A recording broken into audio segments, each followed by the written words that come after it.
দেশে গড় মাথাপিছু আয় বেড়েছে।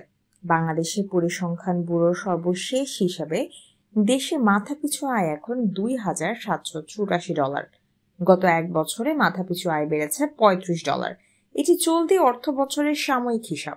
ডলারের দাম 109.97 ধরেই এই মাথাপিছু আয়ের হিসেব করা হয়েছে।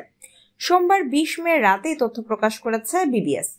প্রতিষ্ঠানটির প্রকাশিত পরিসংখ্যানে চলতি অর্থ বছরের মোট দেশজ উৎপাদন, জিডিপি, প্রবৃদ্ধি, বিনিয়োগ, মাথাপিছু আয় এসবের সাময়িক হিসাব তুলে ধরা হয়েছে। মাথাপিছু আয়ের পাশাপাশি মোট দেশজ উৎপাদনের প্রবৃদ্ধি ও বিনিয়োগের উপাত্ত প্রকাশ করা হয়েছে। সাময়িক হিসেবে জিডিপি প্রবৃদ্ধি হতে পারে 5.82%। গত অর্থ বছরের চূড়ান্ত হিসেবে যা ছিল 5.37%। বিবিএস এর হিসেব বলছে জিডিপির বিপরীতে বিনিয়োগের অনুপাত দাঁড়াবে 30.98%, যা গত অর্থ বছরে ছিল 30.95%। দেশজ সঞ্চয়ের অনুপাত হতে পারে 27.61%, যা গত অর্থ বছরে ছিল 25.76%।